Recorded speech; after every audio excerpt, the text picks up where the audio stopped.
My name is Leslie Barnes, and I'm going to share my story. July 2014, the doctor told me that something was wrong with my throat, but wasn't sure what. Other than that, there was a large mass on the right side. Since it was so large, we would have to have a biopsy to have it checked to see if it was benign or cancerous. But at the time, it wasn't of my worries. I was so excited to go back to school. I was a first-year resident advisor, a candidate or a pledge to a sorority called Alpha Sigma Kappa Women in Technical Studies, and I was a Dean's Leadership Council mentor. I can't even explain to you how perfect and incredible my life was going at the time. My second year at college, and I finally felt like I was at home. The doctor was very concerned, so I scheduled another appointment to have the biopsy done, and the results came back inconclusive. So at that point, I still wasn't too worried, but I was at the same time. Like, everyone had talked about how thyroid diseases and thyroid nodules were so common, and I was banking on that's what I had. So then they said that we would have to remove the mass.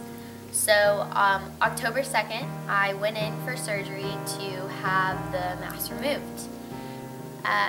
October 8th, 2014, I received a call that I wasn't expecting. The doctor informed me that the results came back and that I had stage 2 follicular thyroid cancer, and that finishing school for this semester wasn't likely. And even though the doctor said that I should remain hopeful, it seemed impossible. I was so confused, and I felt alone and aggravated, and all I could think was, how could this happen to me? I didn't have my mom to run to. I had the people at school. And this was a big deal, something that I couldn't face alone. But I had all the people in residence life really reach out for me to offer me that support system that I needed. I had my sorority sisters who planned a whole initiation just for me so I could become an active sister before I went home. And, you know, I had my best friend Maddie. Like, she just really helped too. Everyone at college really went the extra mile to reach out to give me hope. So I packed up my stuff and moved back in with my parents. 2 weeks after the surgery, the 1st of November, I started a low iodine diet, and I took radioactive iodine.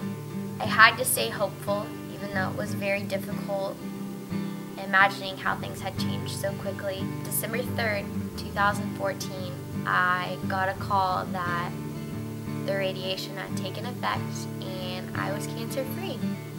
It was the best feeling I could ever imagine, like knowing that I overcame this battle, even though at the beginning there felt like there was no hope.